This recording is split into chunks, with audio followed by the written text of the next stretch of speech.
அல்லேலூயா அல்லேலூயா அல்லேலூயா.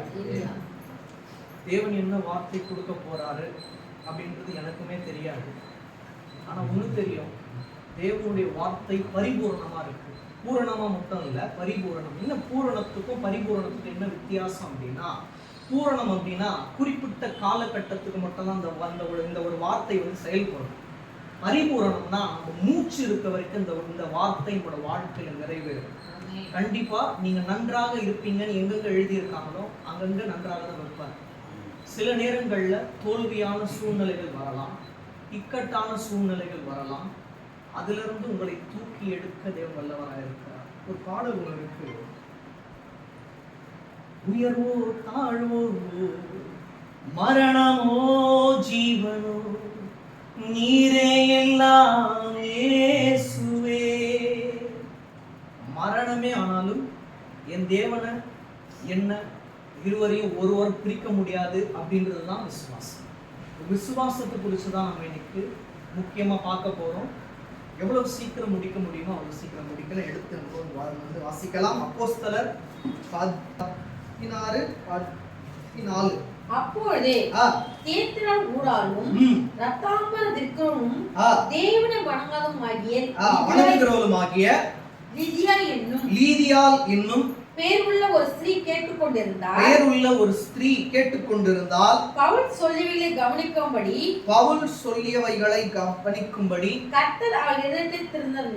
கர்த்தர் அவள் இருதயத்தை திறந்தருளினார். இன்று உங்களுடைய இருதயம் மூடப்பட்டிருக்கா? கவலைப்படாதீங்க. சோகங்களால மூடப்பட்டிருக்கா? கவலைப்படாதீங்க. உங்களுடைய இருதயத்தை ஆனந்த களிப்பால திறப்பா. இதுல அப்படிதான் இருக்கு, மறைமுகமா இருக்கு, ஆனா அர்த்தம் அதுதான். சோகங்களால உங்களுடைய இருதயம் மூடப்பட்டிருந்தா கவலைப்படாதீங்க. சோகங்கள் எல்லாமே ஆனந்த களிப்பாக மாறும். உங்களுடைய இருதயத்தை தேவனே திறக்க போகிறார். நம்புகிறோம் மாத்திரம். மறுபடியும் வாசிங்க. அப்பொழுதே தேத்திரன் ஊராலும் ரத்தாம்பர திர்க்கரும் தேவனை வணங்குறோம். அப்போ தேவனை நம்ம வணங்க நம்மளோட காரியங்களை நம்ம கேட்கலனாலும் செய்து கொண்டே வருவார். அவருக்கு எப்ப கொடுக்கணும்னு சொல்லிட்டு தெரியும். அதான் ஆல்ரெடி எப்பவுமே சொல்றது, நம்மளுக்கு லேட்டா கிடைக்கிறது எப்பவுமே மேன்மையா இருக்கும். சீக்கிரமா கிடைச்சிட்டா அதோட வேல்யூ நம்மளுக்கு புரியாது. எது லேட்டா கிடைக்குதோ அதோட காரியங்கள் மேன்மையா இருக்கும். அப்போ தேவனை நீங்க வணங்க உங்களோட இருதயம் வெகு சீக்கிரத்துல திறக்கப்படும். சோகங்களா இருக்கா? அவங்களோட பிறந்தநாள் அன்னைக்கு கூட நீங்க சந்தோஷமா இருக்கிறத நிறைய பேர் பார்க்கலாம். ஆனா நீங்க ஒரு எக்ஸ்பெக்டேஷனோட இருந்திருப்பீங்க. அந்த நாள்ல நான் எக்ஸ்பெக்ட் பண்ணது இல்லையே, நான் எக்ஸ்பெக்ட் பண்ண சூழ்நிலைகள் இல்லையேன்னு உங்களோட இருதயத்துல நீங்க நினைச்சிருக்கலாம். அது தேவனுக்கு தெரியும். தேவன் அறிவாரு. அடுத்தடுத்த காரியங்கள், அடுத்தடுத்த பிறந்த நாள்லாம் நீங்க எக்ஸ்பெக்ட் பண்ணதை விட தேவன் அற்புதமா தான் வைப்பார். நீங்க துணை இல்லையேன்னு கவலைப்படுறீங்க, அவரே உங்களுக்கு துணையா இருக்கார், இருந்துட்டே இருக்கார். அப்புறம் கவலைப்பட வேண்டிய அவசியமே இல்லை. நீங்க எப்ப எக்ஸ்பெக்ட் பண்ணீங்க, என்னடா இது அவ்வளவுதான் முடிஞ்சிடுச்சு அப்படின்னு நீங்க திங்க் பண்ணும் போதுதான் உங்களோட வாழ்க்கையை ஆரம்பிப்பார்.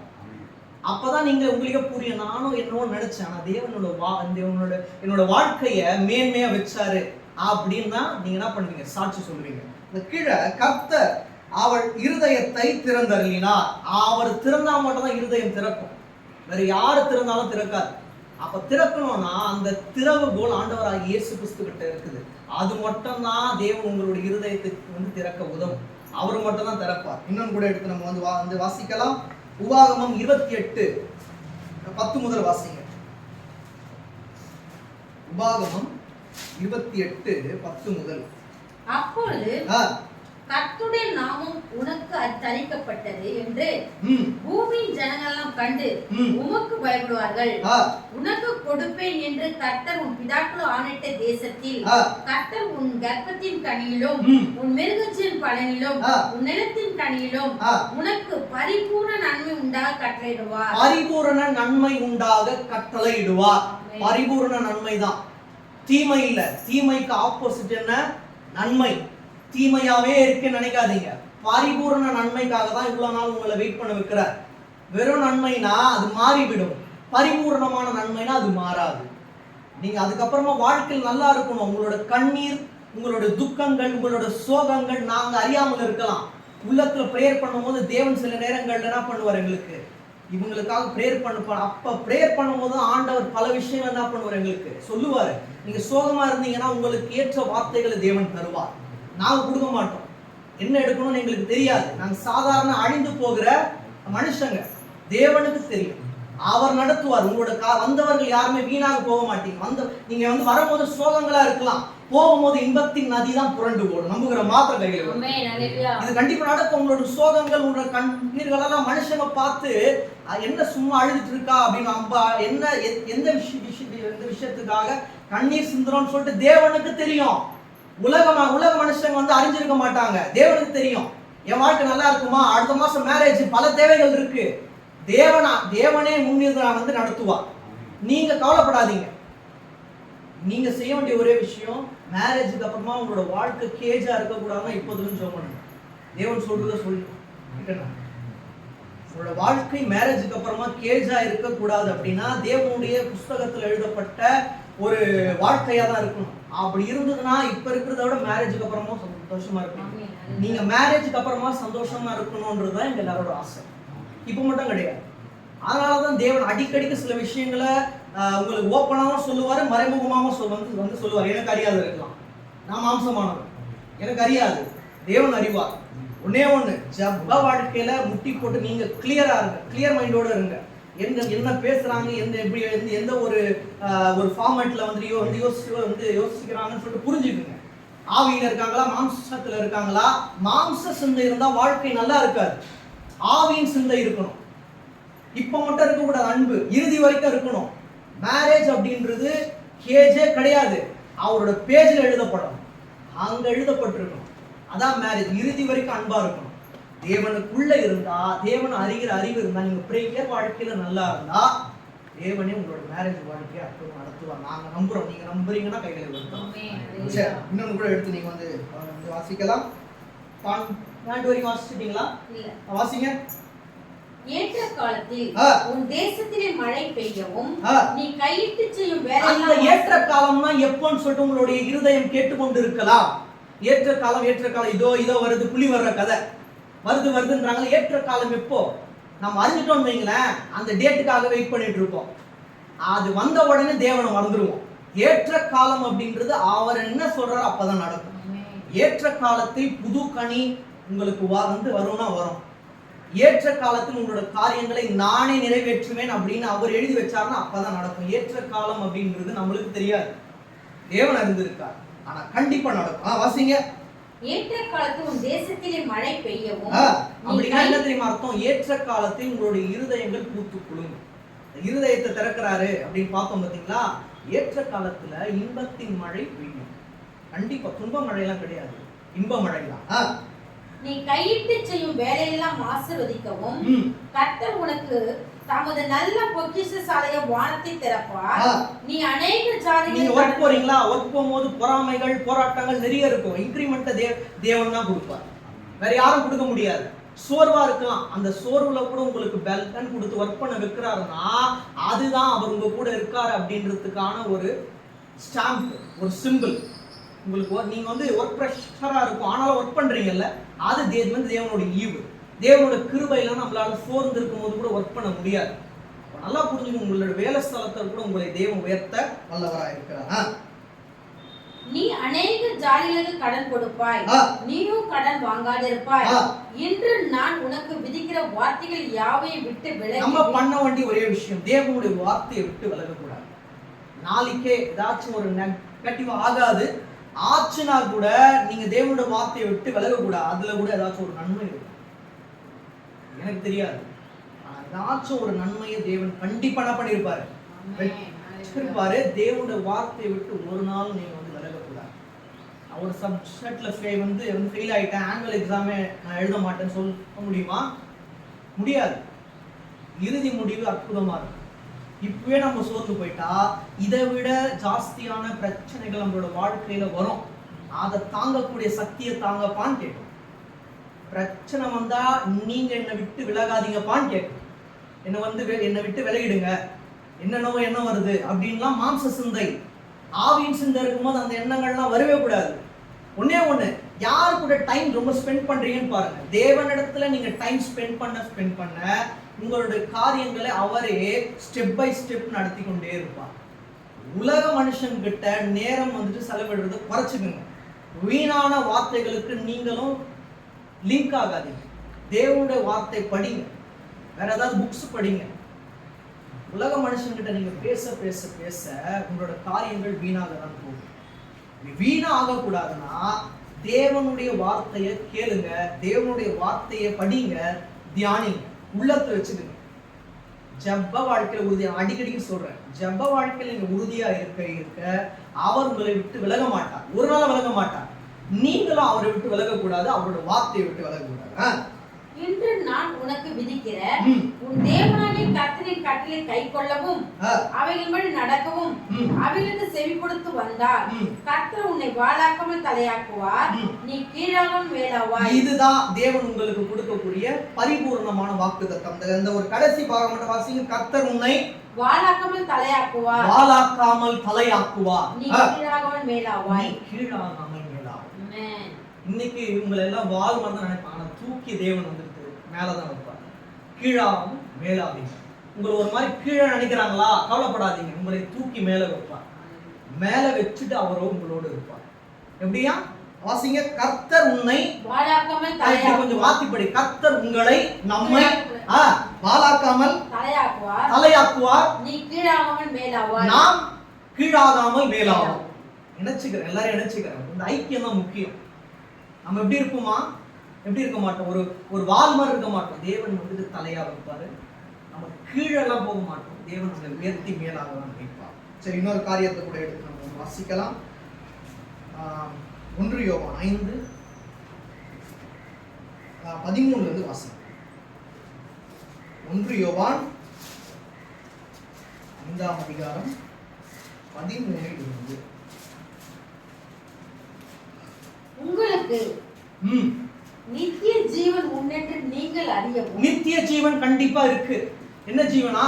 நித்திய ஜீவன். நித்திய ஜீவனா எட்டர்னல் லைஃப்னுவாங்க. நித்திய ஜீவன், இறுதி வரை நான் உங்களோடு இருப்பேன் அப்படின்றதுதான் நித்திய ஜீவன். இந்த வார்த்தையை உலக மனுஷங்க அடிக்கடி சொல்லுவாங்க, உயிர் உள்ள வரைக்கும் நான் கூட இருப்பேன். அதெல்லாம் டைலாக். தேவன் சொல்றது மட்டும் தான் நிலைச்சு நிற்கும். அவர் தான் நான் உனக்கு நித்திய ஜீவனா இருப்பேன். அதனாலதான் காயத்ரி நீங்க நல்லா இருக்காங்க, சந்தோஷமா இருக்காங்க. துன்பமா இருந்தாலும் தேவன் உங்களை என்ன பண்றாரு, எந்த ஒரு தீமையான காரியத்துல கொண்டு போய் சேர்க்காம உங்களுக்கு ஒரு நன்மையான பாதையை கொண்டு வந்து தேவன் வந்து நிறுத்துறார். நல்லா புரிஞ்சுக்கோ, நித்திய ஜீவனை தருபவர் ஆண்டவராகிய இயேசு கிறிஸ்து மாத்திரமே. தேவகுமாரனுடைய நாமத்தின் மேல் நீங்கள் விசுவாசமா இருக்கவும் தேவனுடைய குமாரனுடைய நாமத்தின் மேல் விசுவாசமா இருக்கிற உங்களுக்கு இவைகளை எழுதியிருக்கிறேன். விசுவாசமா இருக்கணுமா? விசுவாசமான வாழ்க்கை தான் ரொம்ப முக்கியம். என்னால முடியும். ஏன் என்னால முடியும்னா, என் கூட இருக்கவர் ஆண்டவராகிய இயேசு கிறிஸ்து, அவர் என்ன நடத்துவார் அப்படின்றது விசுவாசம். விசுவாசமான வாழ்க்கை தான் முக்கியம். அவிசுவாசமா இருக்கக்கூடாது, விசுவாசமா இருக்கணும். விசுவாசம் எப்படி இருக்கணும் அப்படின்னா, ஒரு 50%ஓ 60% இருக்கக்கூடாது, பரிபூரணமா இருக்கணும். 100% இருக்கணும். நமக்கு மட்டும் பரிபூர்ணமான நன்மை வேணும். நம்ம மட்டும் கால் பாகம், அரை பாகம், முக்கால் பாகம் முழுமையா இருக்கிறது இல்லை. நம்ம முழுமையா இருக்கு. நம்ம முழுமையா நம்மளோட வாழ்க்கையை தேவன்கிட்ட ஒப்பு கொடுக்க தேவன் கண்டிப்பாக 100% நமக்கு பூரண பரிபூரண நன்மைகளை கொண்டு வர வல்லவராக இருக்கிறார். அது மட்டும் இல்ல, நித்திய ஜீவனையும் அளிக்க தேவன் வல்லவராக நம்புகிறோம். மாத்திரம் வாசிங்க, அப்படியே வாசிங்க. நாம் எதையாகிலும் அவருடைய சித்தத்தை கேட்டார். ஆன்ட்டி கூட என்ன வேணா கேளுங்க, அவருடைய நாமத்தின் மூலம் எனக்கு பேச தெரியலையே, கோர்வையா என்னால பேச முடியலையே, ஏசப்பா என் வாழ்க்கையில ரொம்ப கஷ்டங்கள் இருக்கு, நான் அன்பா இருக்கேன், ஆனா எனக்கு தீமை பண்ண நிறைய பேர் எழுந்திருக்கிறாங்கப்பா, அவங்க கிட்ட இருந்து காப்பாத்துங்க. கண்டிப்பா காப்பாத்துவாங்க. எதை கேட்டாலும் செய்வார். சோர்ந்து இருக்கம்பா, எனக்கு பெல்கன் கொடுங்க. உங்களுடைய காண்டாமிருகத்துக்கு ஒத்த பெல்கன் எனக்கு தாங்கப்பா. கழுகோட பார்வை தாங்கப்பா. கால் சில நேரத்துல தள்ளாடுது, நீங்க என்னை ஏந்தி கொண்டு போங்கப்பா அப்படின்னு கேளுங்க. எதை கேட்டாலும் செய்வார். கேட்கறதே இல்லை, கேட்கணும். அவருடைய நாமத்தின் மூலியமா நீங்க கேட்க கேட்க கேட்க நீங்க கேட்க இழந்ததை மறுபடியும் இரட்டிப்பாக பெற்றுக்கொள்வீர்கள். இது தேவன் தரக்கூடிய வாக்குத்தத்தம். வாசிங்க. அவர் நமக்கு செவி கொடுப்பார் என்பதை அவரை பற்றி செவி கொடுக்கிறார் என்பதை அவரை பற்றி நாம் கொண்டிருக்கிற தைரியம். இந்த தைரியம் தான் இருக்கணும். நான் என்ன கேட்டாலும் எங்க அப்பா வாங்கி தருவார் அப்படின்ற ஒரு எண்ணம் இருக்கும் தெரியுமா? உலக அப்பாவே நம்ம என்ன கேட்டாலும் வாங்கி தருவார்னா, பரலோக அப்பா நமக்கு எது கேட்டாலும் தர வல்லவராக இருக்கிறார்.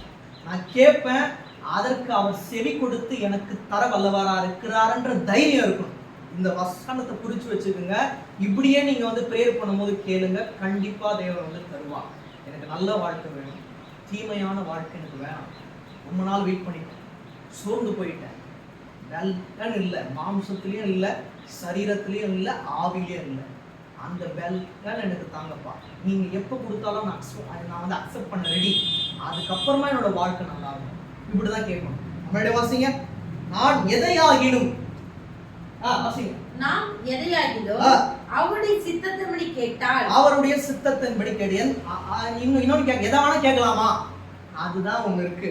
நாம் எதையாகிலும் அவருடைய சித்தத்தின்படி. உங்களுடைய சித்தம் என்னப்பா, உங்களுடைய பிளான் என்ன, உங்களுடைய திட்டம் என்ன, அப்படி கேட்கணுமா? எதைனா என்ன வேணா கேட்கக்கூடாது. எதையாகிலும் அவருடைய சித்தத்தின்படி கேட்டால் நமக்கு செவி கொடுத்து அதை தர வல்லவராக இருக்கிறார். அந்த தைரியம் நமக்கு இருக்கணும். கீழே வாசிங்க. நாம் எதை கேட்டாலும் அவர் நமக்கு செவி கொடுக்கிறார் என்று நாம் அறிந்திருந்தோமானால் அவரிடத்தில் நாம் கேட்டதை பெற்றுக்கொண்டோம் என்று அறிந்திருக்கிறோம். பெற்றுக்கொள்வோம் கிடையாது. இதை நான் அடிக்கடி சொல்லுவேன்.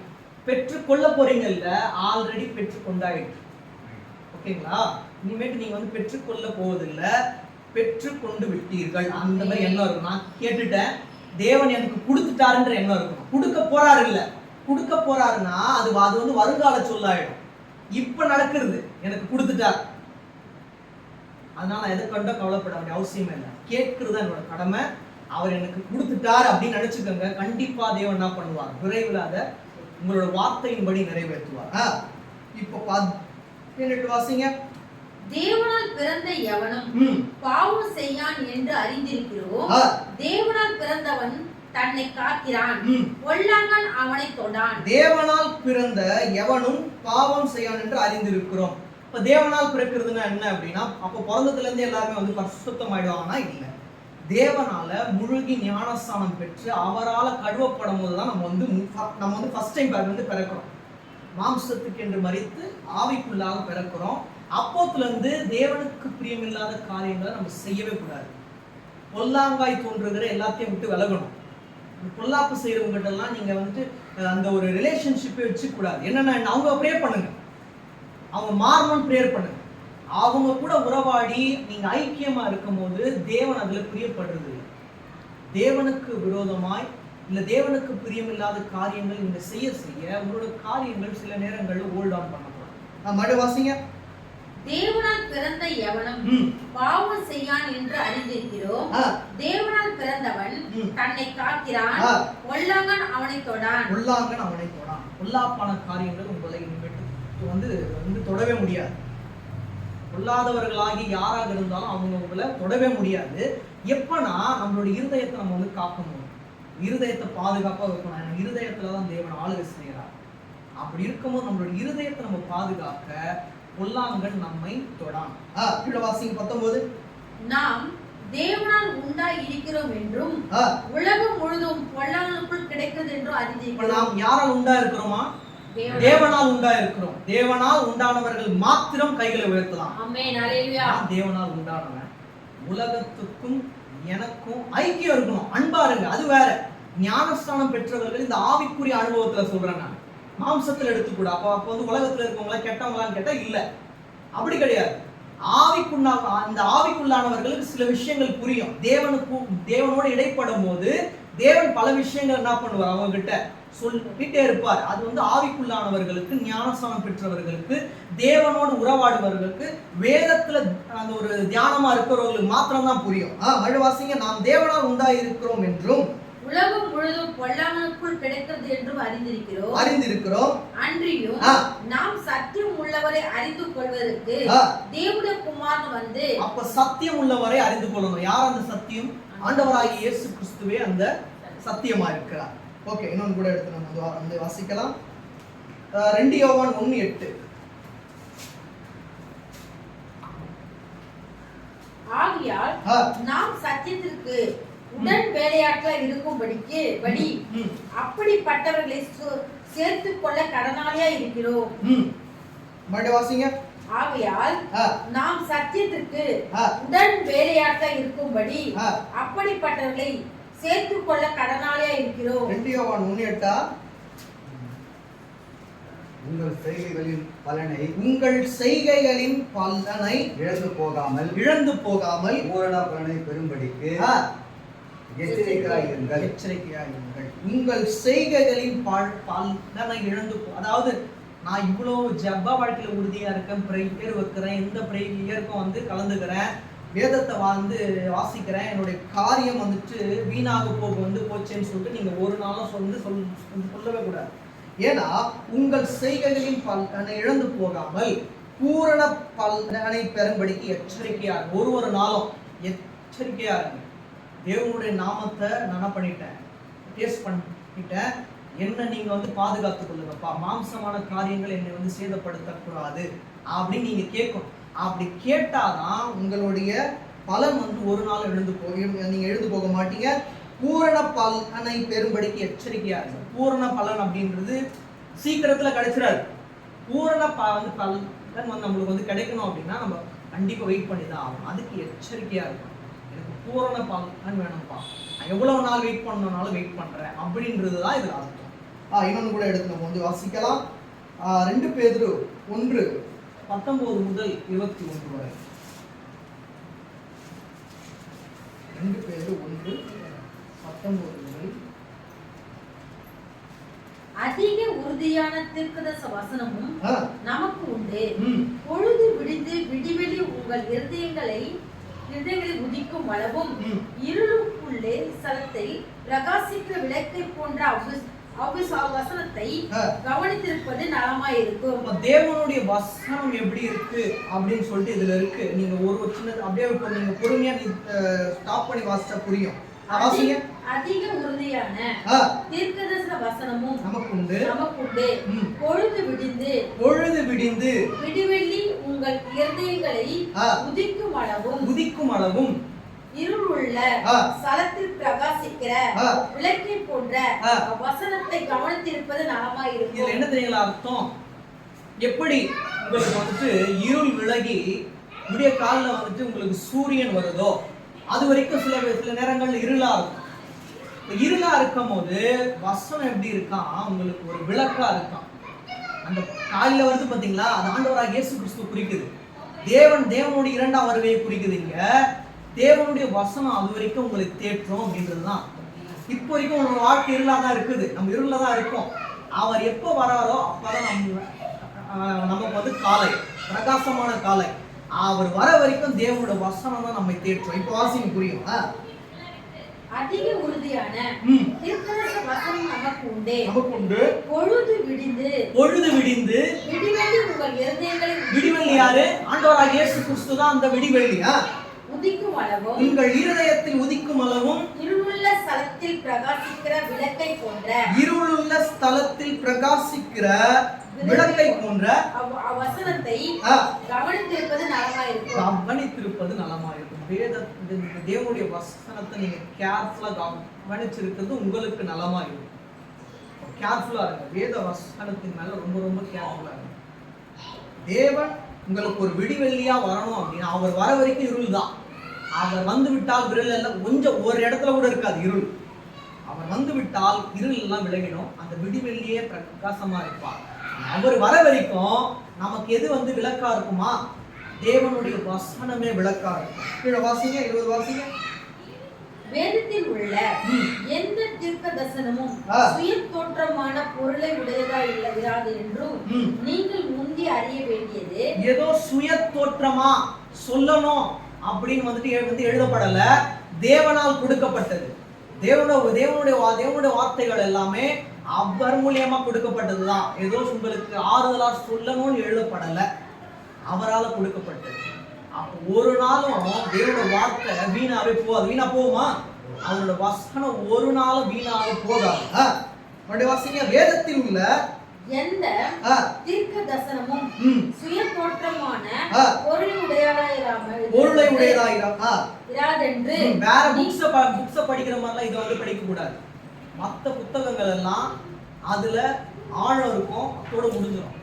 இதுல ஒரு தடவை படிக்கும் போது ஒரு ஆழம் இருக்கும், ரெண்டாவது தடவை படிக்கும் போது வேற ஒரு ஆழம் இருக்கும், மூணாவது தடவை படிக்கும் போது சம்பந்தமே இல்லாம தேவன் வேற ஒரு என்ன பண்ணுவாரு, ஆழத்தை கொடுப்பார். அவ்வளவு ஆழமான ஒரு வேதம் அப்படின்னா நம்மளுடைய வேதம் மட்டும்தான். வேற எந்த புக்ஸுக்கும் அவ்வளவு வேல்யூ இருக்காது. இதுக்கு ஏன் வேல்யூ இருக்குன்னா, மனிதர்களால் எழுதப்படல, தேவன் இந்த ஒரு மனுஷங்க மூலியமா சொல்லி அவங்க எழுதணும். தேவனால கொடுக்கப்பட்ட வார்த்தைகள். 21 வாசிங்க. தீர்க்க தரிசனமானது ஒரு காலத்திலும் மனுஷனுடைய சித்தத்தினாலே, மனுஷர்கள் தீர்க்க தரிசனம் பேசினால் அது மனுஷங்களால பேசுறது அல்ல, தேவனுடைய வாயினால புறப்படுறதுதான் தீர்க்க தரிசனம். அது வேதத்தின்படி இருந்தால் மட்டுமே உண்மை. சுய தோற்றமா ஏதோ அவங்க வந்து பேசுறாங்க அப்படின்னா அது உண்மை அல்ல, அது தேவனுக்கு பிரியமானதும் அல்ல. மனுஷங்க தேவனுடைய சித்தத்தின்படி உங்களுக்கு சொல்ற வார்த்தைகள் கண்டிப்பா நிறைவேறும். சில நேரங்களில் எச்சரிப்பான ஒரு வார்த்தைகளும் வரலாம், அது தேவன் கொடுப்பார். சுய தோற்றமா பேசினா நான் உங்களுக்கு நீங்க நல்லா இருக்கீங்க அப்படின்னு சொல்லிட்டு முடிச்சிடலாம். ஆனா தேவன் கொடுக்கும் போது எனக்கு அறியாததை கூட என்னை மறைத்து தேவன் வெளிப்படுவார். மறுபடியும் வாசிங்க. தீர்க்க தரிசனமானது ஒரு காலத்திலும் மனுஷருடைய சித்தத்தினாலே உண்டாகவில்லை. மனுஷருடைய சித்தத்தினால வந்து தீர்க்க தரிசன வசனங்கள் உண்டாவதில்லை. ஏன்னா மனுஷங்க எழுதல, தேவன் தந்தார். தேவனுடைய பரிசுத்த மனுஷர்கள் பரிசுத்த ஆவியினால் ஏவப்பட்டு பேசினார்கள். தேவனுடைய மனுஷர்கள் பரிசுத்த ஆவியினால் ஏவப்பட்டு பேசினார்கள். அவங்க பேசல, அவங்க மாம்சத்துல பேசினா நீங்க புரிஞ்சுப்பீங்க. அவங்க பேசும்போது தேவன் இடைப்படுறார் அப்படின்ற ஒரு ஃபீல் இருந்ததுன்னு வைங்களேன், அதுதான் பரிசுத்த ஆவியினால் ஏவப்பட்டு பேசுதல் அப்படின்னா. ரெண்டு காரியம் மட்டும் நம்ம பார்த்துட்டு முடிக்கலாம். 2 பேரும் அதே 1 இருந்து 8 வாசிங்க. 1 முதல் 8.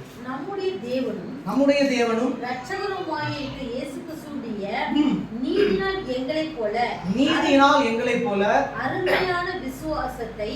அருமையான விசுவாசத்தை பெற்றவர்களுக்கு இயேசு கிறிஸ்துவின் ஊழியக்காரனும் அப்போஸ்தலனுமாகிய சீமோன் பேதுரு எழுதுகிறதாவது தேவனையும் நம்முடைய கர்த்தராகிய இயேசுவையும் அறிகிற அறிவினால் உங்களுக்கு கிருபையும் சமாதானம் பெருக கடவது. உங்கள் குடும்பத்திற்கு கிருபையும் சமாதானமும் பெருக கடவது. நாங்கள் வந்தவர்கள் ஊழியர்கள் தேவனுடைய நாமத்தின் மூலமா உங்களுக்கு சொல்லுவோம். உங்களுக்கு என்ன பெருகுமா? கிருபையும் சமாதானமும் உங்களுடைய வீட்டின் வாசப்படியில படுத்திருக்கும். உங்களுடைய வீடு முழுவதும் எப்படி இருக்கும் தெரியுங்களா? ஆனந்த கழிப்பாக இருக்கும், சமாதானமாக இருக்கும். அவருடைய கிருபையினால ஆட்கொண்டுதான் உங்களோட குடும்பம் இருக்கும். இப்போ இந்த ஒரு வெள்ளிக்கிழமை நான் ஒரு டாபிக் ஒன்று எடுத்தேன். தேவன் நமக்கு ஒரு பாளையமா இருக்காரு அப்படின்னு சொல்லிட்டு ஒரு டாபிக் எடுத்தேன். அதை உங்களுக்கு இந்த குடும்பத்துக்கு தேவன் சொல்றதுனால சொல்றேன். நீங்க எடுத்து வாசிக்கலாம். எபிரேயர் 1:7 வாசிங்க.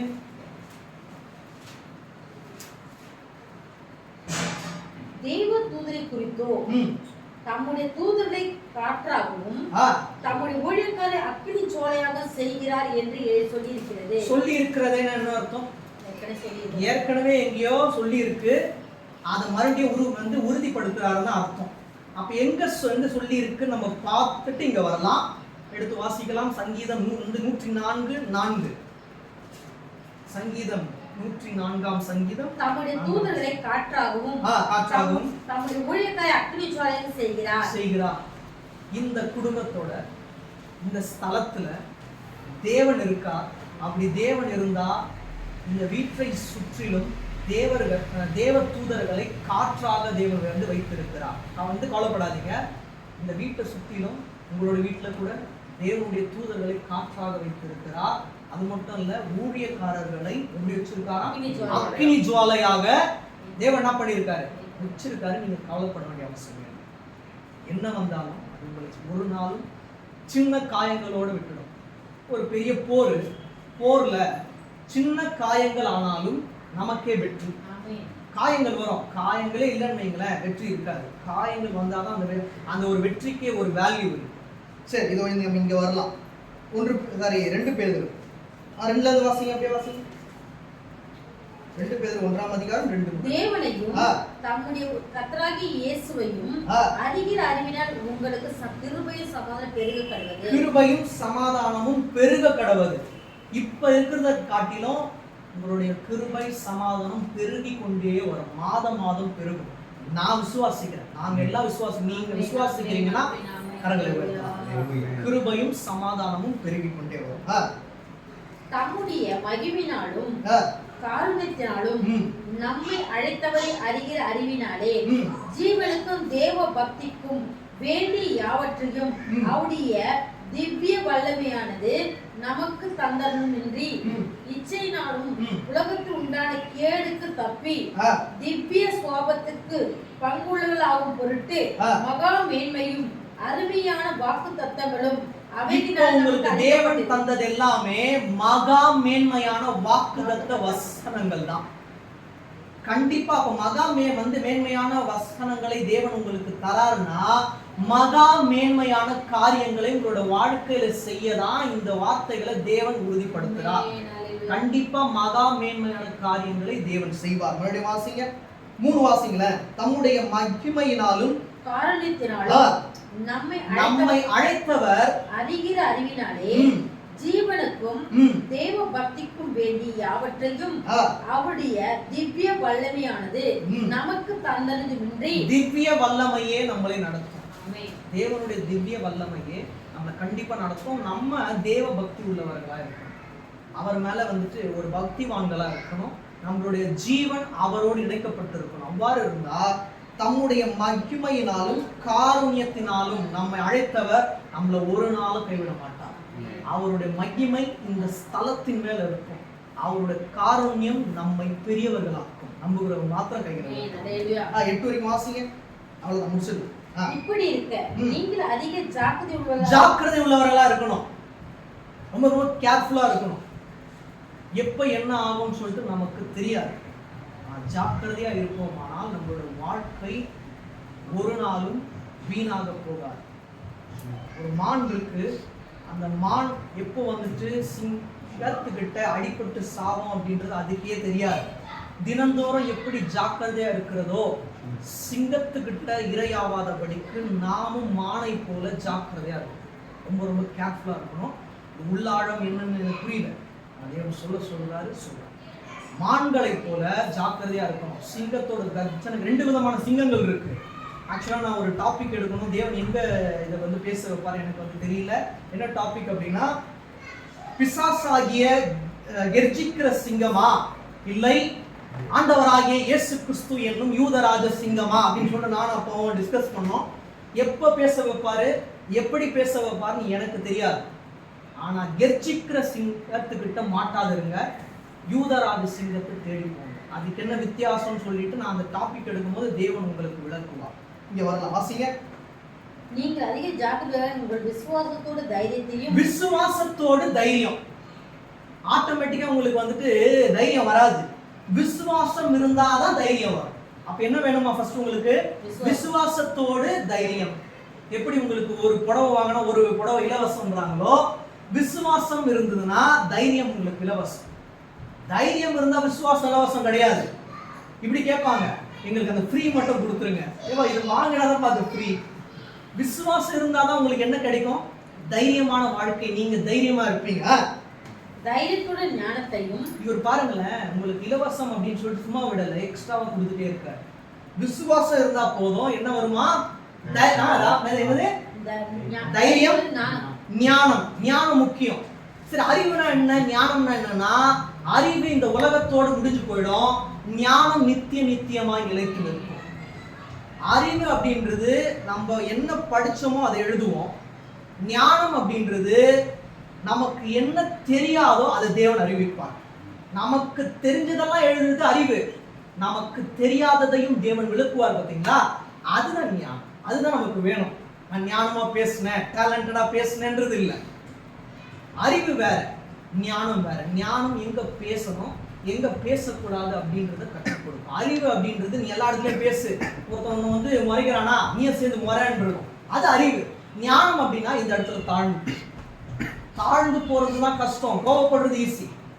அந்த தாழ்ந்து போகிறத எப்படி கற்றுக் கொடுப்பார்னா ஞானத்தின் மூலியமா கற்றுக் கொடுப்பார். ஃபர்ஸ்ட் என்ன வேணுமா, நமக்கு விசுவாசம் வேணும். விசுவாசம் இருந்தா எப்படி இருப்போம், தைரியமா இருப்போம். தைரியமா இருக்கும் போது தேவன் ஞானத்தை கொடுக்கிறார். கீழே ஞானத்தோட இச்சை அடக்கம் என்ன தெரியுங்களா? இச்சை அப்படின்னா வேறு ஒரு டிரான்ஸ்லேஷன் தமிழாக்கத்துல ஆசைன்னு அர்த்தம். இச்சைக்கு வேறு பெயர் ஆசை. ஆசை அடக்கணும். என்ன ஆசை? உலக பிரேமான ஆசைகள் எல்லாத்தையும் அடக்குவோமானால் தேவன் என்ன பண்ணுவார், நமக்கு என்னென்ன தேவையோ அதை கொடுப்பார். உலக ஆசைகள் நம்மை வந்து ஒரு நாள் சேதப்படுத்த விடவே கூடாது. இச்சை அடக்க, அப்ப இச்சை அடக்க இருந்தாலே பொறுமையா இருக்கும். எப்போ வருது வருத்தம், தேவன் மேன்மையா தான் கொடுப்பார். இப்ப இச்சை அடக்கமா இருந்தா நமக்கு என்னவா, பொறுமையை தேவன் கொடுப்பார். பொறுமையா இருக்கும். தேவ பக்தி இதெல்லாம் இருந்தாதான் நம்ம தேவ பக்தியா இருப்போம். எனக்கு பொறுமை இல்லை, எடுத்த போதும் பேசுவேன் அப்படின்றது கிடையாது. நம்ம பொறுமையா இருக்கும் போது தேவ பக்தியா இருக்கும். 8 வரைக்கும் வாசிங்க. தேவ பக்தியோட சகோதர ஸ்நேகத்தை, சகோதர ஸ்நேகம். இப்ப நம்ம எல்லாமே ஒன்று கூடி இருக்கோம்ல, இதான் சகோதர ஸ்நேகம், இதான் ஐக்கியம். தேவ பக்தி இருக்கிறதுனாலதான் நம்ம எப்படி இருக்கோம், சகோதர ஸ்நேகத்தோடு ஒன்றுபட்டு இருக்கோம். அப்போ நம்ம ஃபர்ஸ்ட் சொன்ன எல்லா விஷயங்களும் இருக்கு. விசுவாசமா இருக்கும்ல, விசுவாசமா இருக்கும், அப்புறம் தைரியமா இருக்கும், ஞானமா இருக்கும், இச்சை அடக்கத்தோடு இருக்கும், பொறுமையா இருக்கும். தேவபக்தி உள்ள வந்து நம்ம தேவபக்தி உள்ளவர்களாக இருக்கிறதுனாலதான் சகோதர சிநேகத்தோடு இருக்கும். சகோதர சிநேகத்தோட அன்பையும் கூடி வாழுங்கள். அன்பு, அன்பு அப்படின்றத சாதாரணமா நம்ம வந்து கடந்து போயிடுறோங்க. அன்பா இருக்கணும்னா இதெல்லாம் இருக்கணும். இதெல்லாம் இருந்தாதான் அன்பு அப்படின்றதுக்கு ஒரு அந்த ஒரு அன்பு அப்படின்றதுக்கே ஒரு வேல்யூ இருக்கு. அதான் ரொம்ப முக்கியம். 8 மட்டும் வாசிங்க. இவைகள் உங்களுக்கு உண்டாயிருந்து பெருகினால் அன்புல வந்து ஜாஸ்தி ஆகுங்க. விசுவாசத்துல வந்து இன்னும் கொஞ்சம் வந்து ஜாஸ்தி ஆகுங்க. இன்னும் தைரியமா இருங்க, இன்னும் ஞானமா இருங்க, தேவ பக்திக்குள்ள இன்னும் வந்துட்டு ஜாஸ்தி ஆகுங்க. இன்னும் பெருகினால் உங்களை நம்முடைய கர்த்தராகிய இயேசு கிறிஸ்துவை அறிகிற அறிவினாலே வீணரும் கனியற்றதுமா இருக்க விட்டாது. அப்படின்னா என்ன அர்த்தம்? இதுக்கு வந்துட்டு ஆப்போசிட் வேர்ட் என்ன அர்த்தம்னா, இயேசு கிறிஸ்துவை அறிகிற அறிவிலே நாம் ஒரு நாளும் வீணாய் போவதில்லை, கனிகளை தருவோம்னு அர்த்தம். வீணரா இருக்குல்ல, கனியற்றவர்கள். அப்ப கனியற்றவர்கள்னா அதுக்கு ஆப்போசிட் என்ன? கனியானவர்கள், கனி தருபவர்கள். இனிமேட் நம்ம வீணராக இருக்க மாட்டோம். இதெல்லாம் நம்ம ஃபாலோ பண்ணலாம். அன்பா இருந்துட்டா மட்டும் போதாது. இதெல்லாம் நம்ம வந்து ஃபாலோ பண்ணும்போது தேவன் கண்டிப்பாக நம்மளை எப்படி வைப்பாராம், ஒரு கனி கொடுக்கிறவங்களா வைப்பாராம். நம்ம ஒரு நாளும் வீணா விடவே மாட்டாரு. ஒரு வீணர் மாதிரி நம்மள என்ன பண்ண மாட்டாரா, வந்து நடத்த மாட்டாரு. சரி, 2 பேதுருல 14 வாசிங்க. 2 பேதுரு 1:14. இந்த கூடாரத்தில், இதுதான் ரொம்ப முக்கியமானது. இதை சொல்லி முடிச்சிடுறேன். இது வந்து உங்களுக்கு ஒரு முடிவுரை, இந்த காரியத்துல முடிவுரை. ஆனா இதுவே உங்களுக்கு ஒரு முன்னுரையா இருக்கும். வாசிங்க.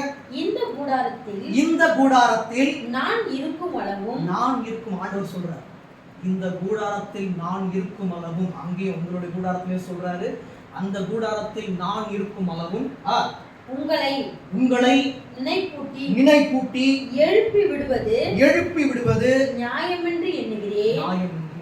என்ன நினைப்பூட்டுறாரா? விசுவாசத்துல இன்னும் ஜாஸ்தி ஆகுங்க, வந்து தைரியமா இருங்க, நான் கூட இருக்கேன். அவர் வாக்கு கொடுத்துட்டார், நான் கூட இருக்கேன். அப்படி வாக்கு கொடுத்துட்டு நம்மளுக்கு என்ன பண்றாரா, நினைப்பூட்டுறாரா. எப்படி காலையில 6 மணி ஆயிடுச்சுமா எழுந்துருமா, சின்ன வயசுல தான் இருக்கும், ஸ்கூலுக்கு டைம் ஆகுது எழுந்துரு அப்படின்னு அம்மா வந்து எப்படி நம்மளுக்கு நினைப்பூட்டுறாங்களோ, அவர் ஒரு நாளும் நம்மளுக்கு நினைப்பு ஊட்டி கொண்டே இருக்கிறார். நான் உன் கூட இருக்கேன் அப்படின்னு சொல்லிட்டு அப்படியே விட மாட்டார். விசுவாசமா இருமா, ஜாஸ்தியா இருந்தோம், ஆவியில தைரியமா இரு, ஞானத்தோட இரு. ஞானமா இருந்துட்டு அப்படியே இருந்துடாத. என்ன வேணும்? இச்சை அடக்கத்தோடு இரு. இச்சை அடக்கத்தோடு இருந்துட்டு அப்படியே இருக்கக்கூடாது. பொறுமையா இருக்கணும். அப்புறம் தேவ பக்திக்குள்ளானவர்களா இருக்கணும். சகோதர சிநேகத்துல இருக்கணும். அது மட்டும் போதாது, அன்பா இருக்கணும். எல்லார்கிட்டயும் அன்பா. உன்னை காண்கிறவர்கள் தேவனை காணட்டும். அப்போ அக்கா நீங்க அந்த இறுதியா வாசிச்சிருங்க. இந்த கூடாரத்தில்